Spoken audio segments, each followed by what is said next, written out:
Hello and welcome to another edition of Sega Sundays. My name is Justin Towell, aka Cat Gone Crazy. Now the quality of the video you're seeing here is not the game. This is the intro sequence of Buggy Heat. This is the PAL version of Buggy Heat, which was a Dreamcast launch game here in the UK in 1999. And I think I'm going to skip this intro because it's not doing the game any favours at all. But yeah, this is an interesting one. It didn't review very well, probably because it's very slow compared to Sega Rally 2. I mean, you play Sega Rally 2 these days, compared to most modern games, it's hurtling along. Whereas this is actually more like a modern game. So we've got some interesting things here on the title screen, title menu. We've got versus games, so you can do split screen, 2-player, or against a computer, so we'll try that in a minute. And AI. Now this is 1999 AI, but it really is AI. It's learning from how you play, so we'll have a look at that as well. And you can practice driving, which I've never tried in my life. Now, I didn't buy this at the time. I was too busy playing Sonic Adventure and Sega Rally 2, all those wonderful games, Power Stone at launch. I did get it then a few years later, thought it was okay and sold it, but I've been giving it a bit more of a thorough examination over the past couple of days. And it's got some merit. It's definitely got some merit. So we're going to start on normal, and I'll show you how the game begins, but I've unlocked the other difficulties, so we'll have a look at those because it does add some extra things. Now, you've got different buggies, and they are all unique. So you race against a field of 7 other computer-controlled drivers, each with a unique character and car, which is great. They've all got different weights. This is, for instance, 1,400 kilograms. This one's 920. Some are really, really light. And it's got the virtual memory, the visual memory, the VMU, 45 grams, which is to do with AI. So you can actually have the AI drive for you, but you've got to train it up first. Anyway, let's start with this one, the Tricky Diamond. I'm going to use manual because this game is all about inertia. And if you get bogged down in the sand and your revs are too low, you're going to lose so much time. So good to keep the revs up with manual gears. Now you can go to the garage and you can tune your car. And I tried tuning it and honestly it just made it far worse. So I'm going to leave that as it is. You can add a logo to your car, which is interesting, but you never see it in the game. It's so small. I think where it says Rally across the front, that's where it goes. So for instance, if we put this one, then you can have just 5 letters. So if I put a space in, is that a space there? No, it's not. Ah, there it is. So I can have Cat Gone Crazy. That's the best we're going to do with that. CGC, very nice, that looks good. So that will now appear across the side. You can see it there on the side. So interesting that you can have some decal editing. You can change the colour as well. I haven't tried this, let's have a look. Shining red, Fujiyama blue, magic yellow. Oh, that's it. Wow. Okay, well, blue looks nice, let's go for that. Okay, and we can save the car settings to the VM. And this is going to overwrite the AI, I think, which we will do. So we'll do this AI. Okay. Now you can only train the AI in time attack, I suppose, because the other cars can bump into you. And it needs proper driving data. But let's go race anyway. This is the USA. 1954 meters, I believe, this track. And here we are. Now it's Blue Sky Gaming, right? Proper Sega stuff, which is nice. Collisions between the vehicles aren't brilliant. You can't sort of knock them in the air. And yeah, you lose the inertia very quickly. But racing down along a beach with palm trees to the side, very, very Sega. Quite arcadey as well. Now I've really bogged down there, that's what I'm talking about with the revs. You get in the sand and the engine just plummets. The rev counter just plummets through the floor. And you can see that the geometry of the track, very simple. It looks a bit like a PSP game, which is fair enough because PSP and Dreamcast, very similar in terms of what they could do graphically. If you look at Virtua Tennis and stuff, on a PSP. It's pretty much the same as the Dreamcast one. But I have to say, all of my experience tells me they were aiming for 60 frames a second for this. Probably almost hit it, but couldn't quite. And then rather than do the Sega Rally 2 thing of having a variable frame rate, they've just locked it to 30. So you get a super solid 30 frames a second. So although by today's standards and our eyes, this is probably going to look quite jarring, a bit jerky, when you get used to it, it's perfectly smooth, feels very solid. And I do love the Dreamcast's 3D. It's so solid, all the polygons, it's real polygons rather than sprite transformation of the Sega Saturn. Anyway, you've got these little bumps in the road, little jumps. Not a very good skidding noise, I must say. And the car handling is nothing to write home about. It's not bad, but it's not brilliant. It reminds me a lot, and I've won by a mile, an absolute mile, halfway around the track, look on the map. It reminds me a lot of Dirt 5. Honestly, Dirt 5 is so much like this game because it's this kind of speed, these kinds of vehicles. You bump into the other cars, but there's no real damage, you know. I suppose Dirt 5 I think does have a little damage, but nothing like it should have been. Nothing like Colin McRae Dirt 2, for instance. And so you just get these cars banging against each other and trundling around good-looking tracks. Obviously not good-looking by today's standards, but it's aged pretty well. This is the cinematic replay camera.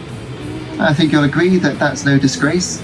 The cars not only have 3D rendered springs there on the suspension, but they actually spring if you look closely. Yeah, you see it there? Yeah, that's really cool. They're not fully rendered in 3D, it's a sort of two-dimensional wraparound, if you know what I mean. It's not rendering all of the coil, but it's pretty good. Transparency effects there on the lights. The vehicles do have shadows. Let's have a closer look at the shadows. Yeah, pretty good actually. Not bad at all. Anyway, so we've also got different views. You can look behind you in the replays. I can't work out how to do that in the race, gotta say, but that's fair enough.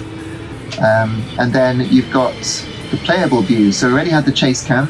This is on board, and it really is on board, looking very Motorstorm actually.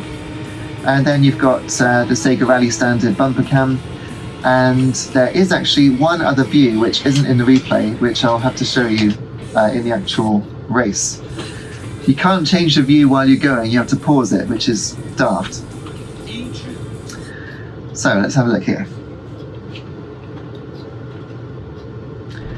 Here we are, so on the grid I can go to change view and we'll go for motion. Now if you watch when I hit motion, it moves it to the side, so I'm no longer driving straight into the screen, which is really disorientating. It takes a lot of getting used to, and I don't really want to get used to it because it's so unnatural. But what's really cool about this, and I didn't realise when I first played it, is that on the left there, that is really 3D rendered. I thought it was some kind of animated CGI, but it's not. It's actually properly rendered there, the driver's feet. When you change gear, he actually goes on the clutch. When you hit the brake, he does actually hit the brake. So quite interesting. Not really playable, not really enjoyable, but interesting nonetheless. So this is the second track, this is Egypt. And obviously got sand dunes there. Some quite blocky faux Egyptian ruins. Doesn't really look like the real thing at all, but never mind. Then you get sections like this where there's actually very little going on graphically. You know, we've got quite blocky rocks on the right, nothing but a barrier there on the left. But that said, the texture resolution is pretty good. You look at the floor, that's no disgrace, especially for a 26-year-old game. It did come out in Japan first, and when you finish the game it does credit the original Japanese team. So I think it must have been converted for the PAL market by a different team, rather than just developed like that. Anyway, I've had enough of this view, let's change that to drivers. Now I've been overtaken. There. And once someone gets ahead like this, you're probably not going to catch them. The AI is not very well balanced, sadly. It would be great if you could have proper racing, and with some cars you do have a good race, but if you start to lag behind them, they will just fly away, and that's what's going to happen here. But yeah, decent sensation of driving, and although it is slow by, as I say, Sega Rally 2 standards, you really do start to get used to how it moves. And I was catching up, and I just got into a terrible slide. You get used to the speed, and actually it's not too bad. It's quite playable. I'm sure this would be good fun with a steering wheel. It would be great if it had force feedback. Of course, that's not possible on the Dreamcast. It just didn't have any kind of force feedback on any of its wheels. But it does have very good rumble pack support, vibration pack support. So I think what I'm going to do actually is finish this one here, because we've seen what that's like, and we're going to go on to the hard difficulty.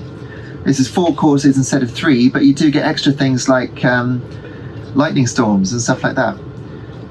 So right, this is one we're going to work with then. We're going to stick with the tricky diamond because we want to build up the AI.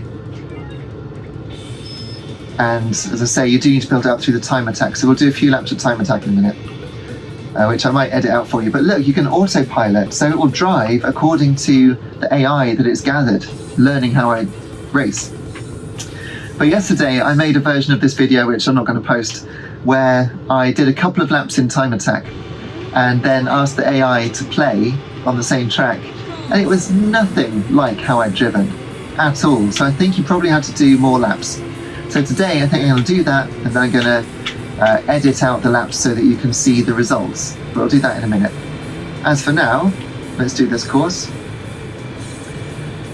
I like this is the France course, and I do like that castle in the distance. In a moment we'll race past that, I think, and it starts to look like a Sega Saturn castle because the resolution of the textures there pretty low up close. It's giving House of the Dead vibes. I don't know why I'm saying it's giving. I mean, you know, that's what my partner's daughter says. It's giving. But never mind. I'm a child of the 90s. I can learn. So there, quite a big collision with the other car and no visible damage. But quite nice foliage. There's quite a lot of aliasing going on, but I'm playing this on a 4K monitor. And obviously it's meant for a standard definition cathode ray tube. Where just like most other Dreamcast games, it would have looked a bit shimmery.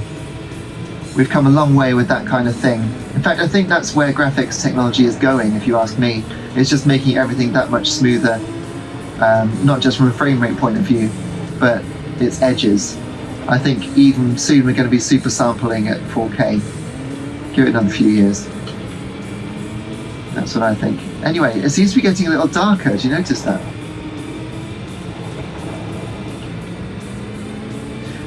Now, I don't know if it's something to do with the upscaler that I'm going through.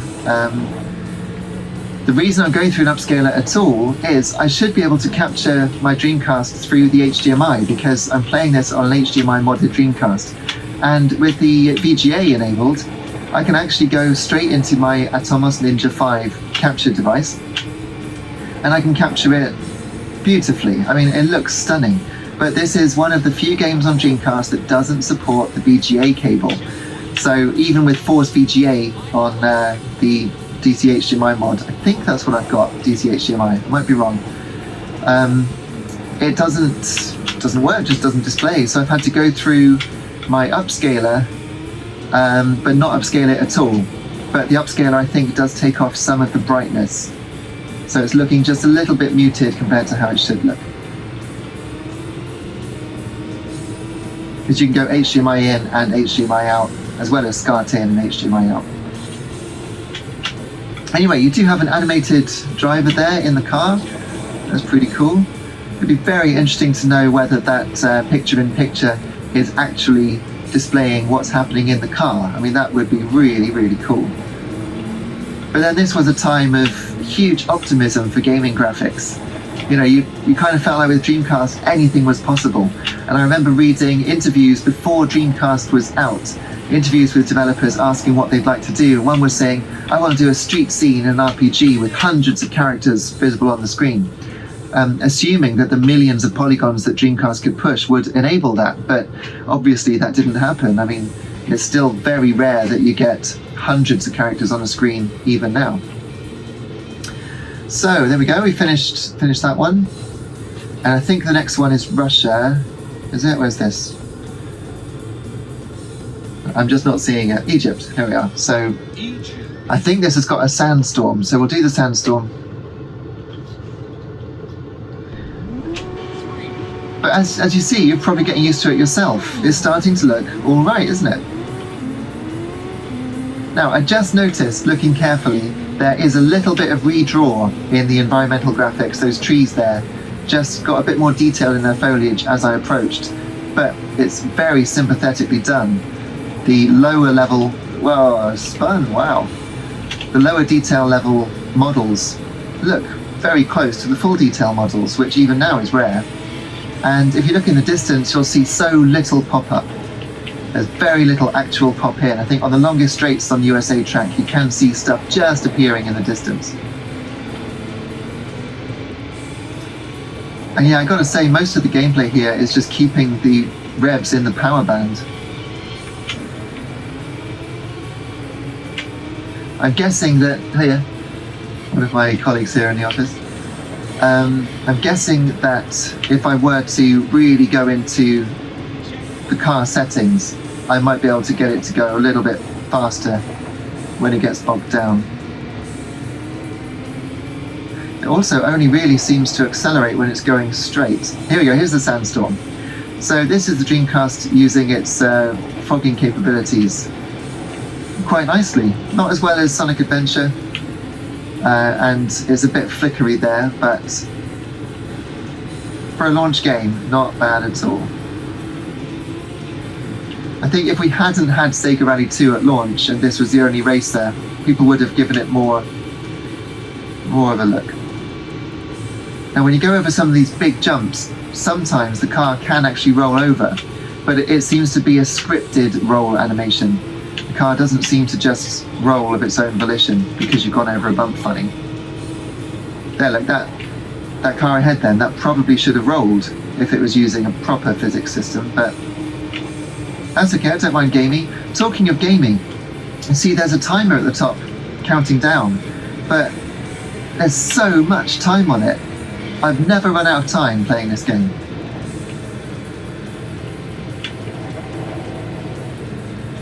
So we're on 54 seconds now, and I'm pretty sure when you go through the checkpoint it goes up to 99.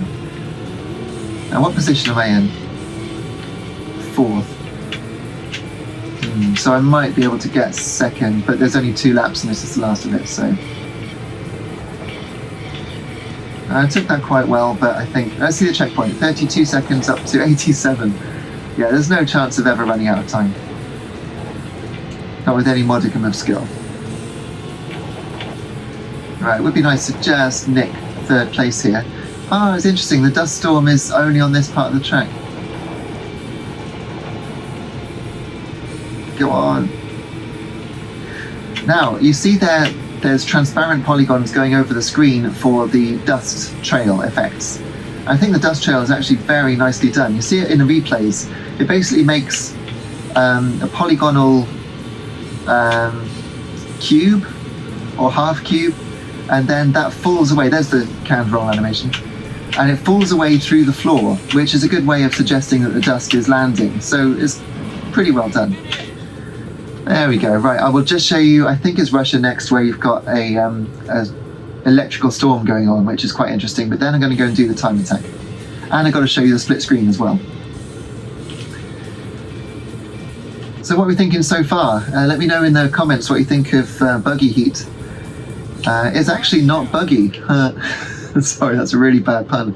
But very solid software, because of course you put it on a Dreamcast disc, there's no way you're going to be able to update that and bug fix. So this had actual bug testing before it was released. Isn't that incredible? Oh dear, got knocked into a spin there. Oh, look at that, tyre tracks. Yeah, and it does feel good, all bogged down. I'm going to see if I can restart this one, because it's good to have some speed up coming into the first corner.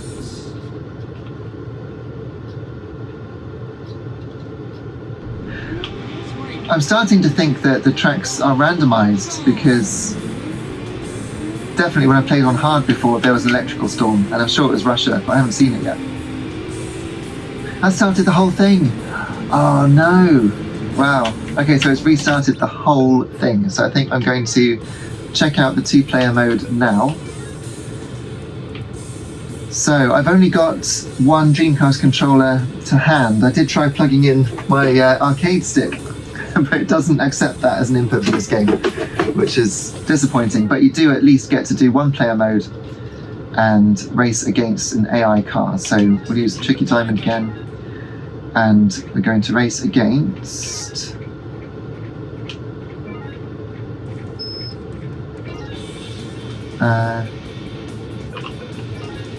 here we are.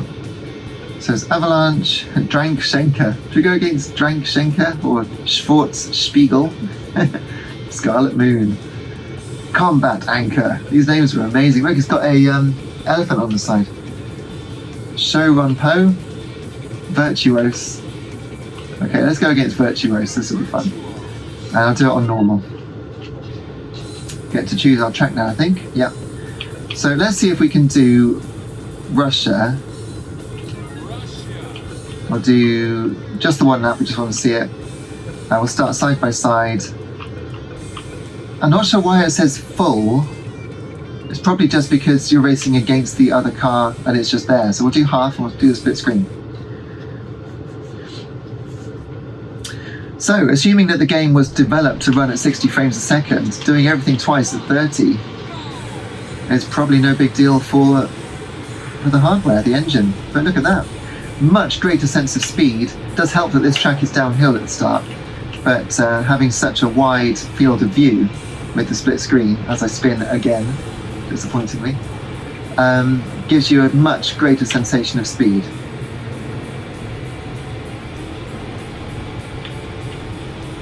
Yeah, tyre tracks in the snow from that other car. That's pretty good.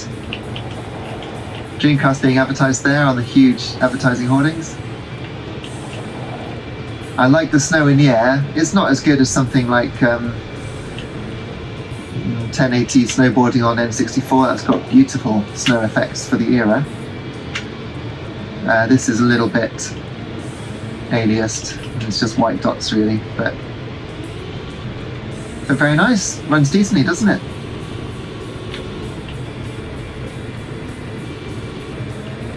Alright. That's fun again. Right near the end, so he's going to win the race. Ah, disappointing. Yeah, there he goes. Player 1 lose, player 2 win. Well, never mind. We wanted to see what the engine was like, and we've certainly done that. So now we're going to try the AI thing. So I'm going to train up the AI. We'll see what we can do here. Let's go back. So look, check the level of AI data which you brought up in time attack. So we're going to do time attack here. And we're going to teach our car how to drive. Yes, we'll reload the AI data. Here we are. Load completed. And we're going to do it on manual. Right. We should probably do it on a short track. Which is the shortest? It would be the USA, wouldn't it? Okay, well let's do 5 laps of the USA. Now, if it gets dull, I'm going to skip forwards, or you can skip forward, because we're going 25 minutes already. So I'll do a lap, and then we'll skip forwards to when I've done all 5, okay? You do get to come back to the USA later, and it's at sunset. And that does look very nice. So I've gone over to the right-hand side. We must remember that, okay? And I'm staying there in the middle. I'm going to try and not go too far up the inside there, not up the walls too much, but I am using them a bit. So we'll see if the AI does that too. Okay, do the jumps nice and straight. There we go. Got a bit of a sway going on.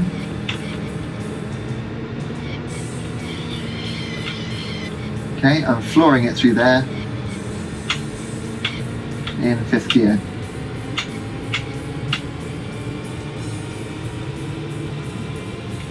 Okay, into the first corner, and I've just feathered the throttle to try and keep as much speed as possible.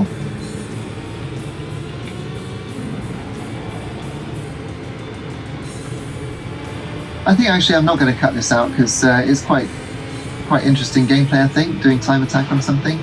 Be interesting to see if I get any better, let alone the AI. Because it does seem to lose little speed while you turn, so the straighter you can go between the corners, the better. Trying to do the driving line, but I've hit the wall. We'll see if the AI also hits the wall there.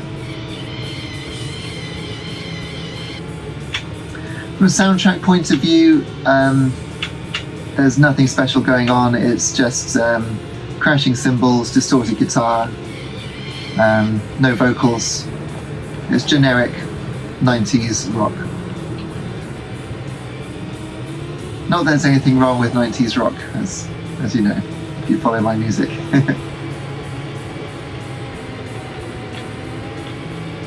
There we go, so just deliberately riding these banks a little, just to see if the AI does it as well. Track design wise, it's alright. I mean, obviously this is from the era where track design was king, but I appreciate this is meant to be the first track and it's meant to be an easy way to start playing the game. But there's a few moments in this game where you do think, oh, that's pretty cool track design. A couple of unexpected jumps, some interesting hairpins, bumps to contend with going into a tunnel on the Tokyo track, that sort of thing. But I think this is rather sedate.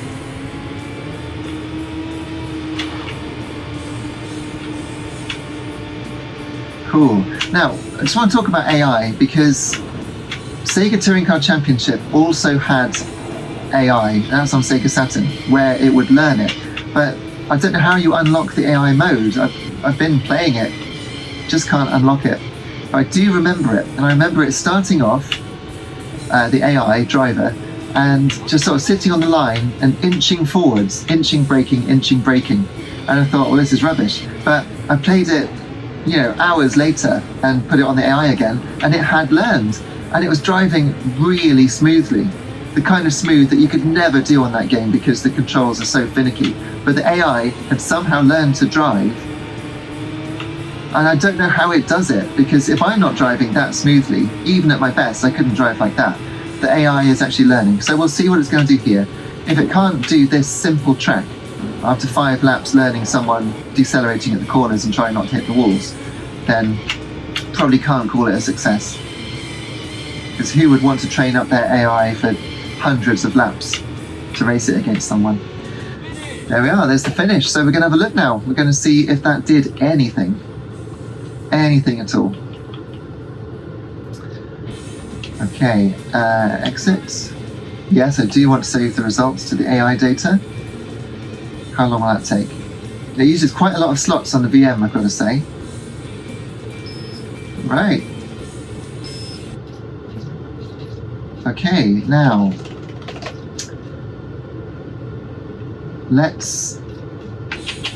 so we can test the AI with the level checker, but last time I did this, it checked tracks that I hadn't raced.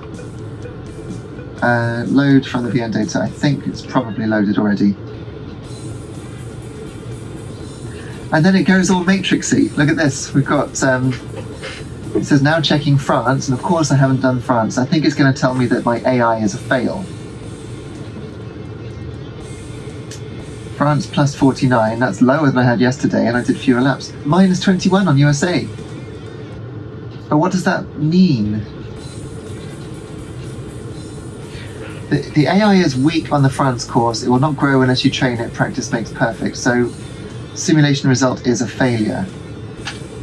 Okay. let's just have a quick look at the instructions, because my copy does come with a very nice instruction book. It doesn't look like it's ever been read, quite honestly.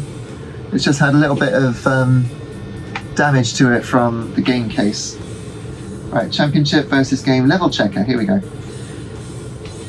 You can view information such as current AI level of your vehicle, as well as how much of the course you have mastered. The AI system allows drivers to learn from the player's technique. You can teach the drivers acceleration, brake work, and other driving techniques. Autopilot enables the AI to have the machine on autopilot. And you can't control the vehicle. Right, so let's try that. But it doesn't explain at all what the numbers are. So great success. So we're going to see now, we're going to start a time attack. Yeah, time attack. With this one, which is AI data. Yeah, yeah. And it'd be very interesting to see what this does. So, autopilot.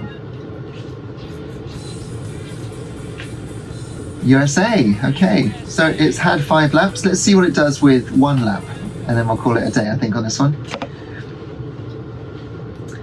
This will be very telling. 3, 2, 1, go! Right, I didn't change gear like that. I don't remember over revving. I also didn't swerve around over the track.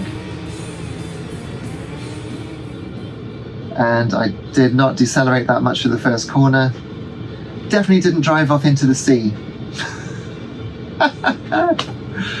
Oh dear. Well, I don't know what to say. That's quite brilliant. Ah, dear me. Okay, so there we are. That is Buggy Heat on Sega Dreamcast. I think I'll probably be trading that one in, to be honest. I do love Sega racers, but yeah, there's not much reason to play this one, to be honest, not by today's standards. But it was good to see, wasn't it? Very nice. So, check out the playlist for more Sega Sundays action, and I'll see you again next time. Take care until then. Cheers.